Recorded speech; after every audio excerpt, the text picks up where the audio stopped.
Your company is spending money on AI right now, maybe a lot of money, and I am willing to bet that some of it is being completely wasted.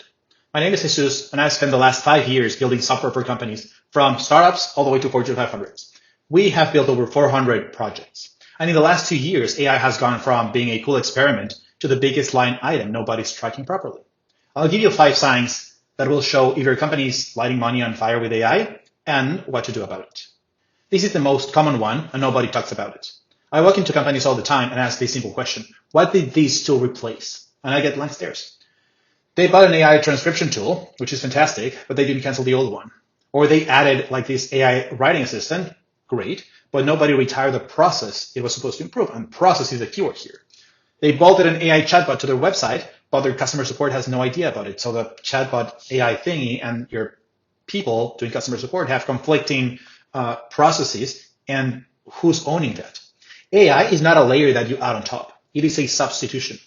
If you cannot point to the thing that it is replacing, whether that's a manual step, that's headcount, that's another tool, that's hours, then you are not integrating AI. You're just adding a subscription in your business. I'll give you a quick test. Open your company credit card statement, find every AI tool, and ask the people who asked for that tool, what would happen if I cancel this tomorrow? What are you replacing? And then if the answer is nothing, then actually cancel it. This one kills me. I ask companies all the time, what is your AI strategy? And they pull up spreadsheet and they're like, oh, like we're using ChatGPT for content, we're using Copilot for code, we're using Jasper for marketing, we're using Otter AI for transcribing meetings. And which is good, right? But that's not a strategy. That's just like a shopping list of tools and platforms that you're paying for. A strategy answers a different question. Like, what business outcome does AI make possible that was not possible before? That's it. That's the whole question.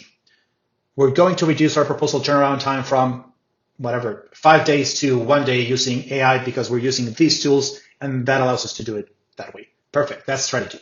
But giving licenses to all of your team, like Cloud licenses or ChatGPT, that's not a strategy. That's just a purchase.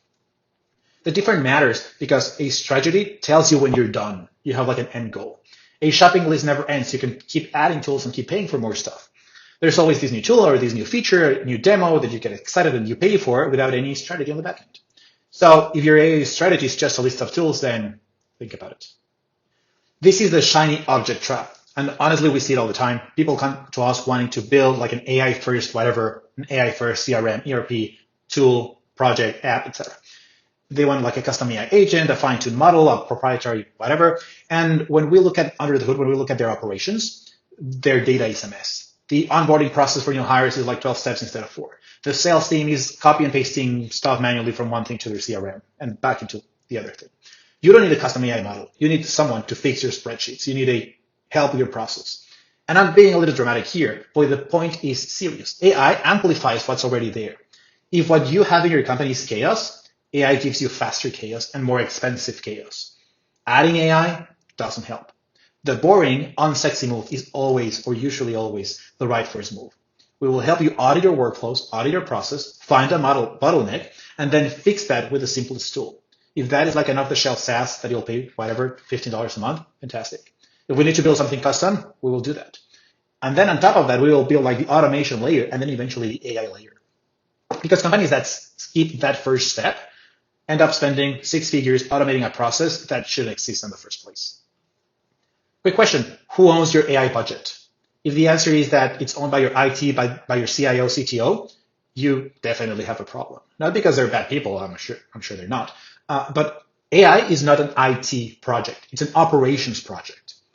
IT thinks about like infrastructure, like security and uptime, compliance, and tech stack, which is critical. It's fine. But the question, where should we use AI, is an operations question. It's not an IT question. How does this company actually make money and where are we slow? It's an operations question. When AI lives in IT, you get like nice looking pilots, nice looking demos, things that never make it into production, or they do and nobody owns them because nobody with a P&L who's responsible will or was involved in deciding what to build. How to fix this? AI strategy should be owned or co-owned by whoever's own revenue and whoever owns operations. IT implements, but the owners are not on the IT department. Last one, and it's like a gut check. If I call your CEO, or if you're the CEO, and then if I ask you, what is your company doing with AI over the next 12 months? Can you give me an answer in like a couple sentences? And I don't mean like we're exploring opportunities or we have some exciting pilots or like what I'm looking for is we're automating X process to save this much time or this much money. We're building whatever to unlock this new revenue stream. If you cannot answer that way, you don't have a roadmap, you have vibes. And vibes are fine at the beginning. Everyone starts there. But if you have been exploring AI for over 6 months and still don't have a plan or you cannot articulate it, you've graduated from exploration to procrastination. So here's the thing. If 3 or more of these points hit home, don't panic. You're not behind. You're like everybody else or even one step further because you're watching this video and are planning to do something about it. But if you need a plan, that's exactly why we build FOSS AI Labs. We're a strategic AI partner for mid-market companies. We're not a vendor who just builds tech and then gets out of the picture. We're your embedded AI department that will, from the operations and revenue point of view, decide with you what needs to get built. If you want to go deeper on this, we're having some webinar sessions. The next one is on June 18th of 2026. The link will be in the description. Sign up and we'll continue the conversation.